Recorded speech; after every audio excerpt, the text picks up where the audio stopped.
Hello, and welcome to episode 83 of Prose. This week, shudder and celebrate at the ins and outs of a woman's life lived. Our short story for this week isn't all that short. The first and only story this week is an extended offering from first-time guest author Shelby Arnold. I certainly love hearing her voice become a part of the Prose chorus, and I know you will too. That being said, I do have to apologize to Miss Arnold and the whole of England, as I, very pointedly, avoided doing the gorgeous and varied accents she has written. More dialect classes for this guy, I guess. Also, the Prose Patreon has seen yet another supporter hop on board.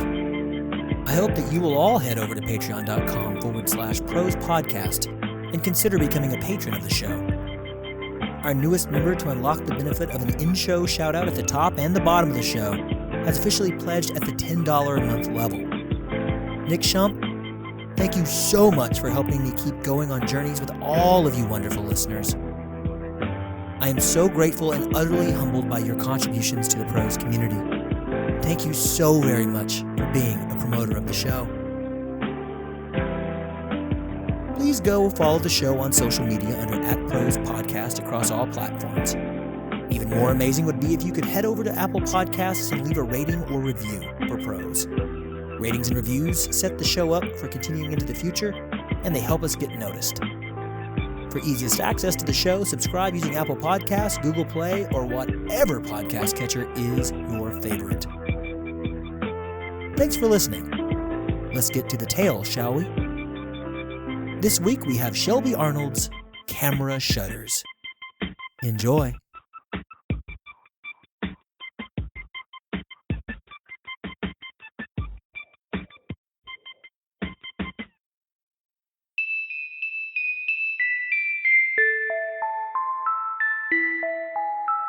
Camera Shudders by Shelby Arnold.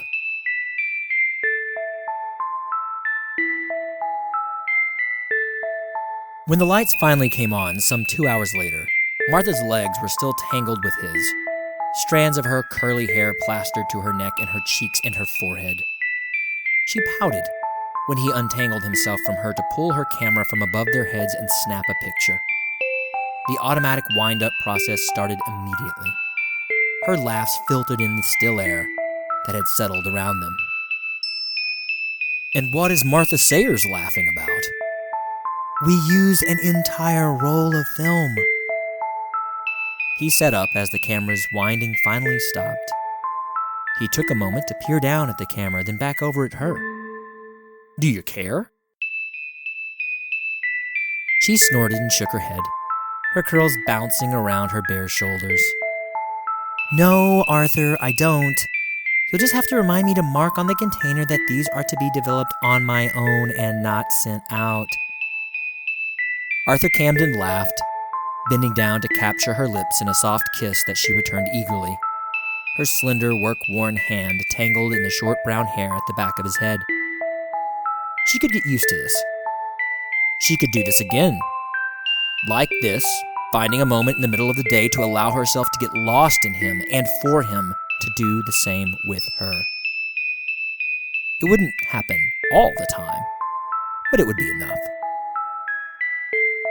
When she finally pulled back from his kiss to meet his gaze, brown eyes into blue, she nuzzled their noses together before murmuring softly into his lips, "What would Mrs. Maddox say if she caught us?" Another laugh bubbled up in his chest. You leave Jacqueline to me, Martha. I can handle her.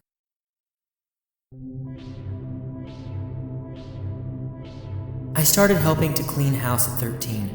I'm sure you remember me with my shock of curly brown hair, helping Lily and Ben in the gardens after I helped Lily clean up a bit. I learned a lot from her, more than I think I realized. I learned how to cut the flowers so they'd grow back, how to prune and weed. She was so fond of that garden, Lily was, I mean. I know you were too. I'm sure the roses look beautiful this year. I'd like to come by to photograph them if you don't mind. Charlie and I have something in mind for this year. Of course, that is, if you're going to be in town. Please, let me know. M. Charlie, this sounds stupid. Charlie Camden strummed on his blue Stratocaster thoughtfully as she read him the words she'd written. He was bearded, ginger, and blue-eyed just like his brother. He sat on her window seat and was shirtless. His chest hair shone orange in the light streaming through the window behind him. Maybe take out the bitterness about your father? I'm not bitter. You're very bitter, and he was a great photographer. He took their engagement photos. It won't win you any favors if you introduce yourself by bashing him. Martha hated that Charlie was right. But she leaned across his guitar and kissed him softly with a murmured thanks, whispered to him once she pulled back and scrapped the paper once again.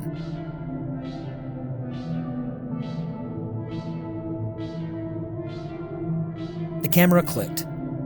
The shutter rattled as Martha lowered it from her left eye and manually wound the roll of film forward to the next empty negative. A soft breeze tugged at her curly brown hair as the roses in front of her swayed in a sensual dance, beckoning her to come closer to them, to take close-ups of the beautiful veins of color each perfect petal presented to her. They invited her to risk the thorns, their sweet scent caressing her skin and riding on the wind toward her. Martha laughed. If she had her macro lenses with her, she would take up the rose's silent request, but her lenses were currently locked in a desk drawer in the east wing of the rather large and stoic manor house, situated a few hundred yards behind her. She was lucky she even had her camera to take pictures. Arthur was such a cantankerous man. Jacqueline Maddox was worse. Of course, Mrs. Maddox was her boss, second only to Arthur, but that was neither here nor there. All that mattered to her in the long run was getting those lenses back sometime in the very near future. But in order to do that, she needed to be on her best behavior. She sighed. With no other choice, Martha bent to take her best close-up photo she could with her little camera. The shutter clicked again, and she manually wound it forward as well. Brown eyes regarded the top photo counter. She only had a few more empty negatives in this roll of film, and she wondered what she could take pictures of as she turned and took the cobblestone pathway back to the hulking manor house. Housekeeper wanted, 7 days a week, 6 a.m. to 6 p.m. Time and a half on Sundays. Send resumes to Jacqueline Maddox. Anguished screams echoed through the bedroom of the large brownstone manor house. My mum stood in front of Lily Camden's bent legs and kept muttering the words, "Push!" and "Come on, you can do it!" both in English and Gaelic, and I could barely understand the Gaelic, but it cut up the monotonous gasps of breath and yells. I watched Arthur wipe off his wife's forehead with a wet towel from the bowl I had prepared and wondered if that was what love was. Was love watching your wife have a baby? Sweaty and gross and in pain and cursing your name? I was naive and just young enough that I thought love made you invincible. My dad loved my mom. He loved my brother, he loved my older sister, and the baby mom was currently pregnant with. I briefly wondered if mom would curse dad's name when my sibling would be born, or if mom being a midwife would change that reaction. But I didn't think much more of it. I was distracted by a sound of silence, then a completely different scream, sharp and full of life. I could hear Arthur's joyous laughter over the lusty screams of the newborn. May 26, 2006. Lily Ferguson Camden and Arthur Camden, both of Ripon, are excited to announce the birth of Colin Camden. Both mother and son are doing well. The baby's baptism will be held on May 30th at Ripon Cathedral. Guests and friends are welcome.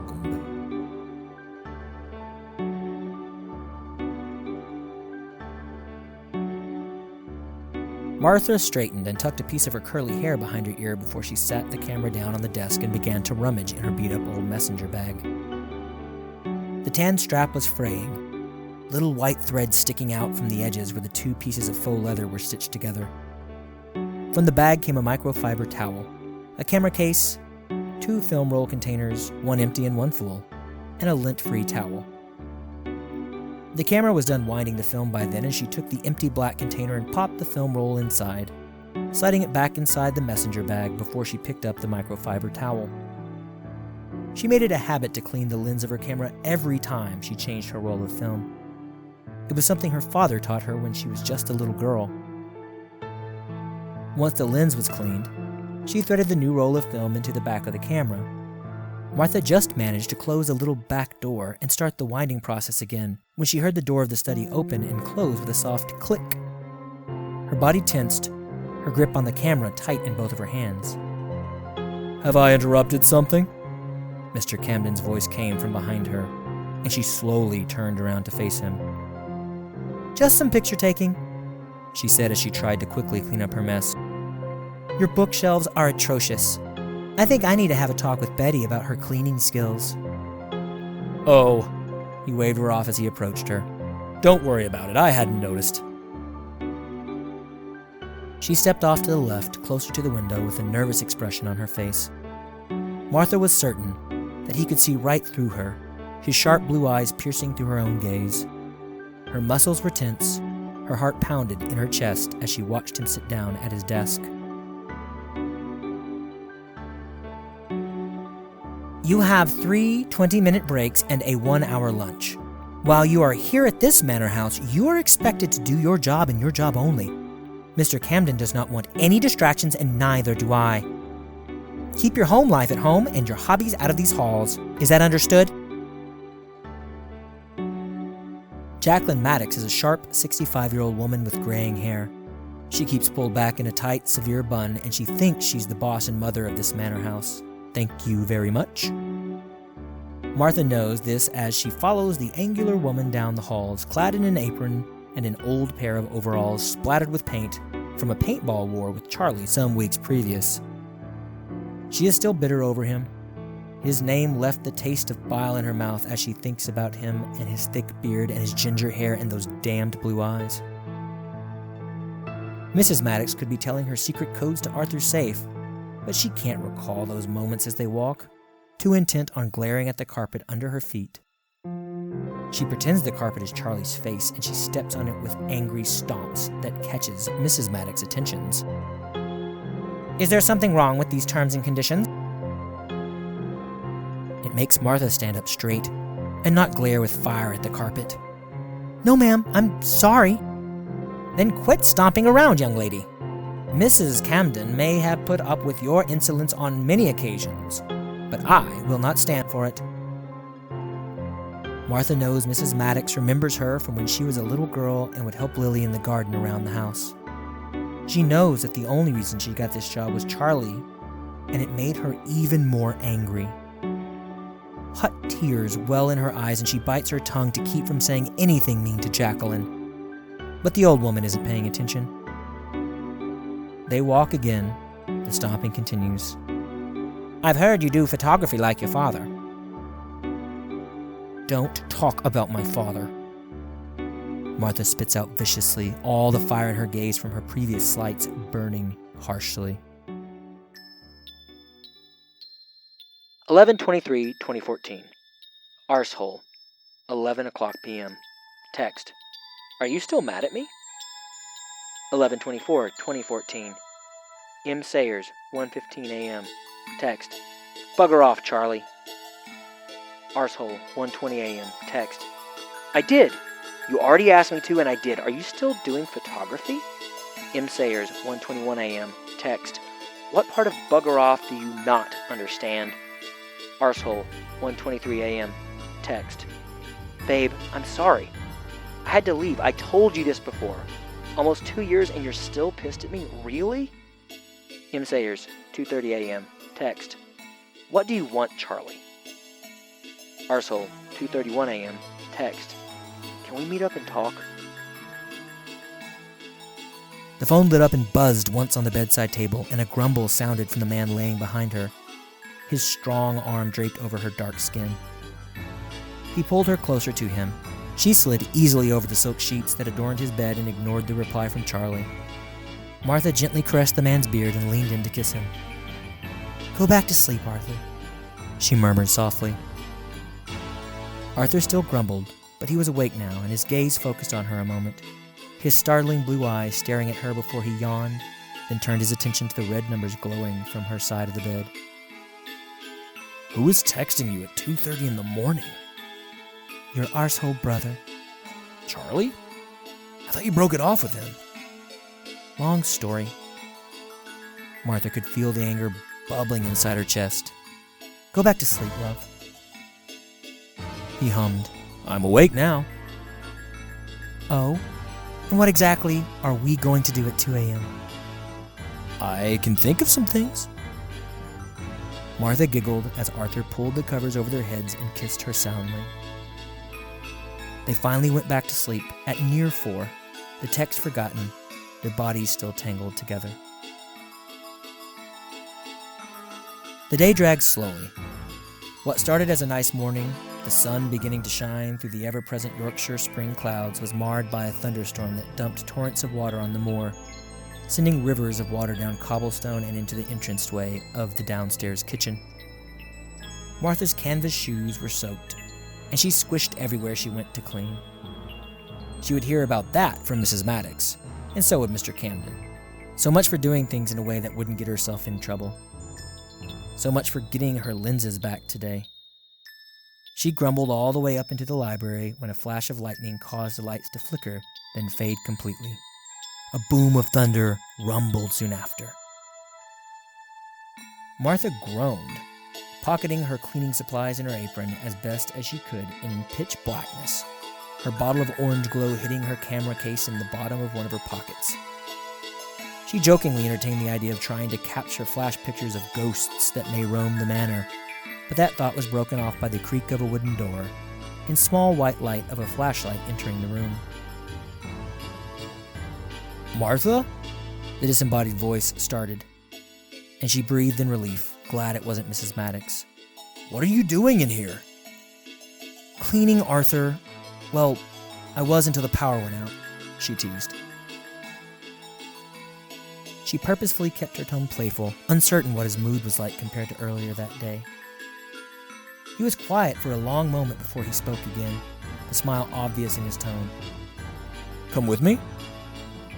Martha could feel her heartbeat in her throat and a light-headed spin to the room as she followed him out of the library and back into his study. The room glowed in the white light of multiple LED flashlights set up on various surfaces throughout the room. She had the sense to quickly shuffle off her shoes before she stepped on the Persian rug.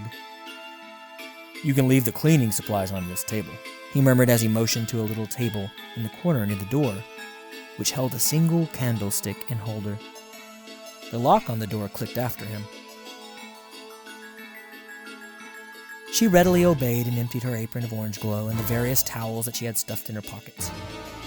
Her hands shook at the anxiety of being caught doing this in the middle of the day. Arthur seemed to realize because as soon as she was finished, his hand curled around hers, pale and strong and soft, not marred by the dryness of chemicals and cleaning supplies or any other hard labor like hers were. He tugged her then further into the study, under the weak light that streamed through the high windows that were bathed in sunrise earlier. Now, they were beaded with drops of rainwater that slid down the panes of glass and pooled on the outside windowsill and on the backs of the robins that were currently perched there, trying to stay as dry as possible. Have I done something wrong, Arthur? He took off his dark-rimmed glasses and folded them up, placing them delicately on top of his shut laptop. Not at all, Martha. A few moments later, he stepped up behind her, his strong hands and arms wrapping around her waist and trailing down to rummage in her apron pocket blindly, his lips and soft breath on her skin. Her eyes fluttered closed and her head tilted to allow him a better roam of her neck and shoulder, one of her hands reaching behind her to curl and thread her fingers in the back of his hair tightly. Arthur? What are you doing? Her voice deepened with each pass of his lips. Getting your camera. She could feel her brows furrow in confusion. Why do you want my camera? The smirk was obvious in his voice when he finally pulled the camera and its case from her apron. You'll see.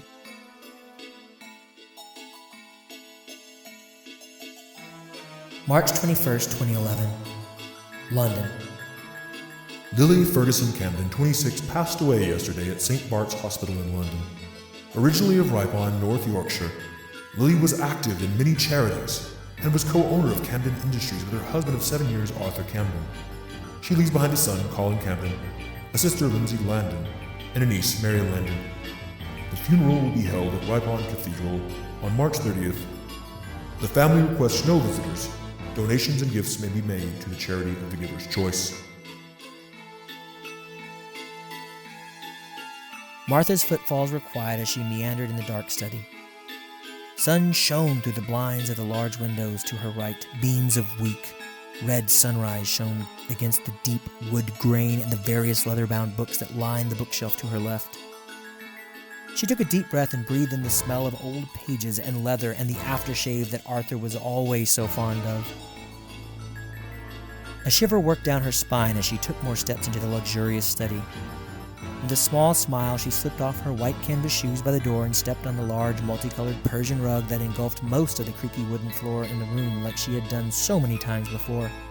Her dark toes sunk into the thick thread count as she padded toward the bookshelf. The dust from the previous 2 days had settled on the shelves, and she made a mental note to come into the room later, during her rounds, to clean up just a bit. Mr. Camden was a stickler with his bookshelves, and whomever cleaned them on her day off hadn't done a good job of it. She wondered if he even noticed. She found her gaze falling onto his opulent maple desk, her eyes wandering a moment before she caught sight of the calendar that sat on the far right of his silver laptop, which was plugged in and closed in the middle of the desk.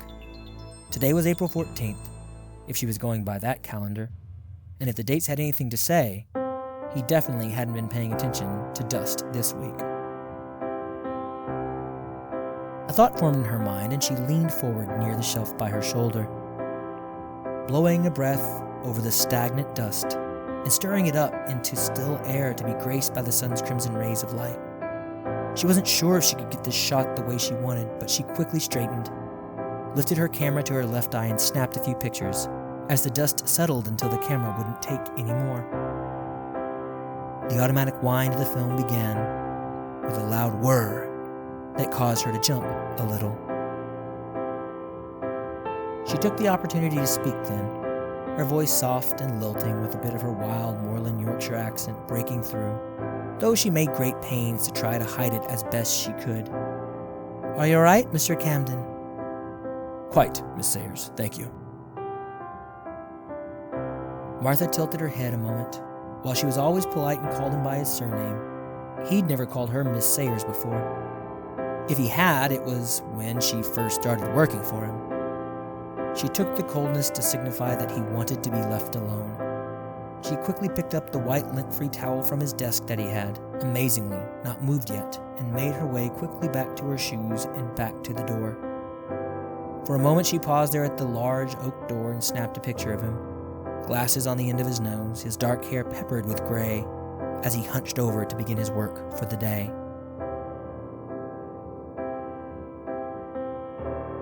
I couldn't fall asleep. It wasn't that I was tired, it was what I had done. Mark this down as the stupidest thing I could have ever done in my life. 4 years after he'd been the arse and left me, I found myself in his bed. Christ, bugger all. If I could curse in 50 different languages, I would. I shagged Charlie 4 years, 2 months, and 6 days after he left to go on the road. I shagged him 1 year, 6 months, and 4 days into my relationship with Arthur. Christ, what does that make me?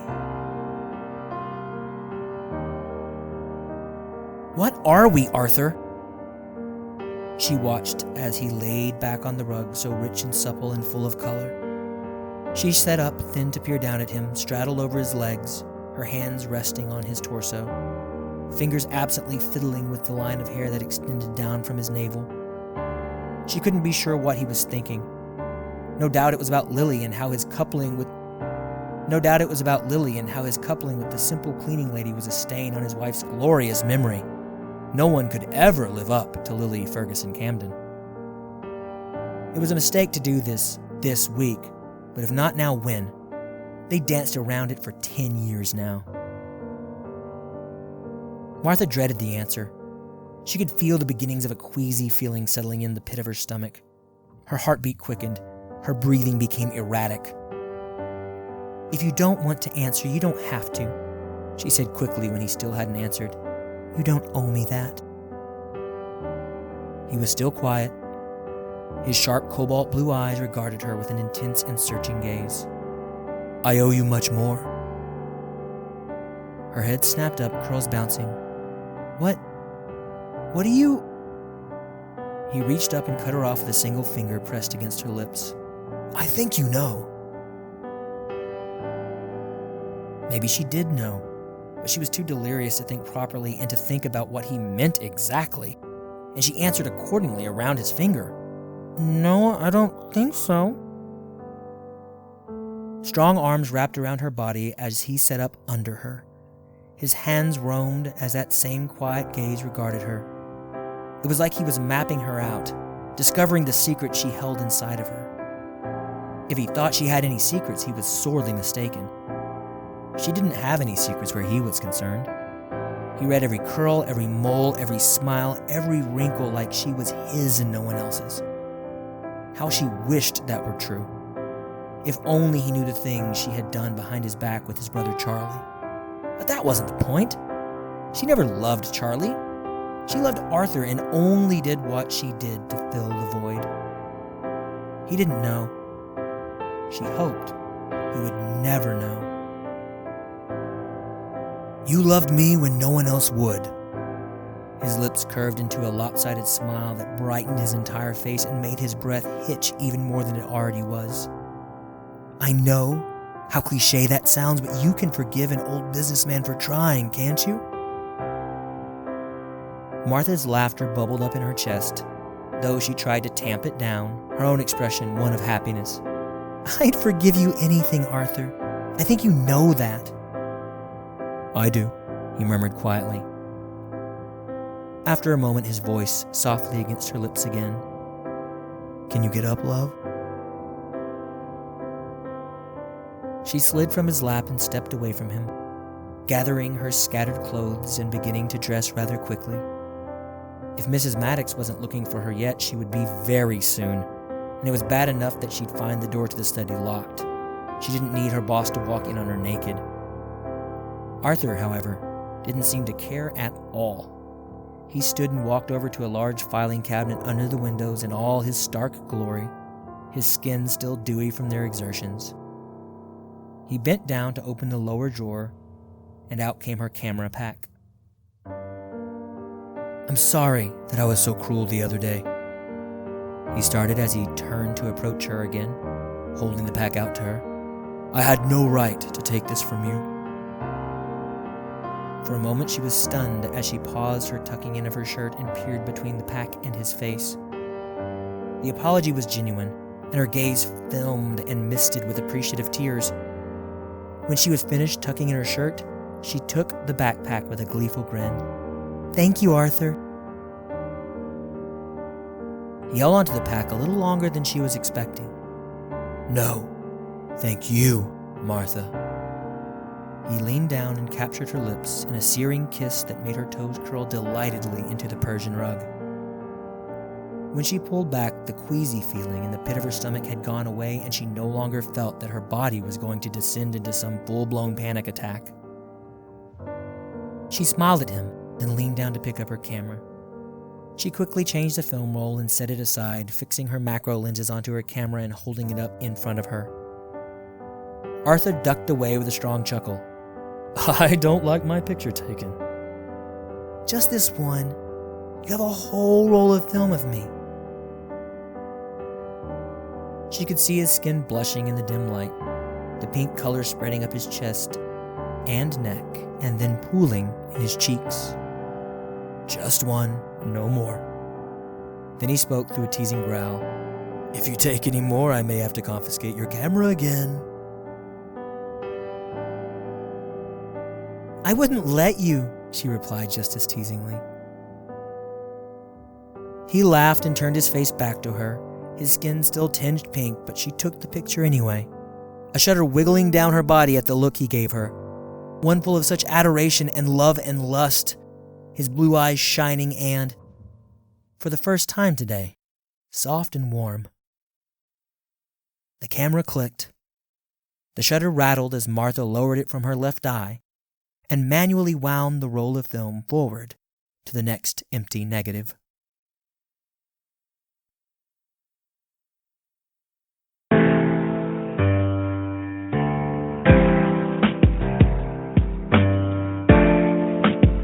Thank you for listening to Camera Shudders by Shelby Arnold.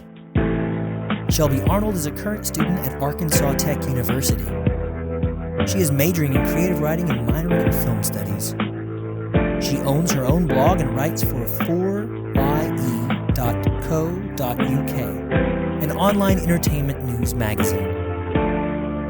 She hopes to one day be a screenwriter, not so she can be famous, but so she can tell her stories to the world. Shelby is currently working on an adaptation of The Secret Garden for Camp NaNoWriMo. Thank you to Miss Arnold for sharing her first of what will hopefully be many stories with us here at Prose. All sounds that you hear come from YouTube's royalty-free audio library and freesound.org. They are being used under CC 01.0 Universal Public Domain Dedication licenses. That does it this week for Prose. Before we go, though, I'd like to thank Mr. Nick Shump one more time for being the newest patron to support the show through Patreon at the $10 a month level. Thank you so much, Nick. We appreciate it. And I certainly hope that all of you will consider joining the Prose family and supporting the show through Patreon. As you all continue about your day, I hope that you will remember to love those around you. Tell them that you do, and embrace this life as it is always stranger than fiction. Thank you for listening, and see you next time.